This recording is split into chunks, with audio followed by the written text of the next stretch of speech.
I'm super excited to share with you what's been coming through. I'm constantly researching and like listening to spirit constantly, not just when I'm painting.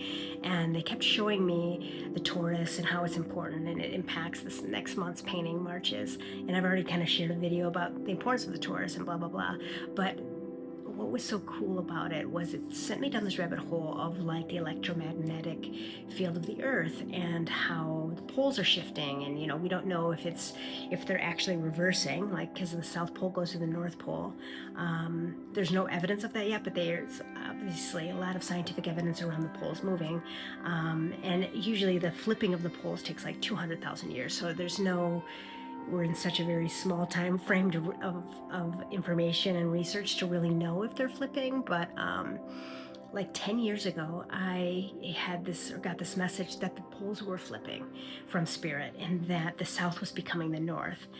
And I didn't necessarily read it as something so specific or physical, maybe just even metaphorically, because with that was like the South needs to become the North, which is the Southern Hemisphere is more matriarchal. It's more about the Divine Mother and moving that into the space of the North, which is more of this masculinity that has lost touch with the Divine Feminine. So to me, it was always this representation of moving the Divine Feminine into our consciousness, and that felt really, really strong to me. But what was so cool about what I discovered is that as they're kind of sharing this information with me, I remembered a painting that I created 10 years ago, and it was pretty prophetic. Like even then I knew I was tapping into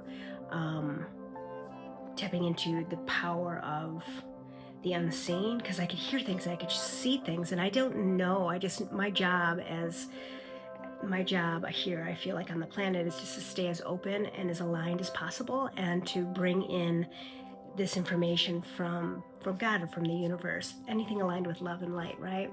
So in that way, I was just following what I was seeing, and it's this painting that you see here. And what was so cool about it, and I don't really fully understand it yet, and I'm going to ask and I'm going to get more information, is that the one weak spot of the electromagnetic field of the earth is right here, the part that I actually painted in the planet, like on the globe.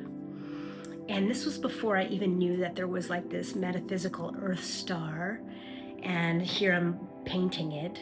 And even this idea of this new human and like getting this online, because that was 10 years ago that I created this painting. So it was just really validating to see that, hey, all this stuff is kind of happening. And this information, this energy was coming in from the stars, from this other part of the solar system. So that was interesting, and how it was affecting water. And so how water was changing and the consciousness within water was changing, and that's how it was impacting us the most. So it makes me wonder if this is the space that is where the electromagnetic field is the thinnest. So radiation can kind of permeate a little bit more. We're still protected. There's nothing to be afraid of. But in this space, maybe this is where they're able to kind of bring in this energy, and it can impact the water to impact the planet, right? So if energy was just information, right?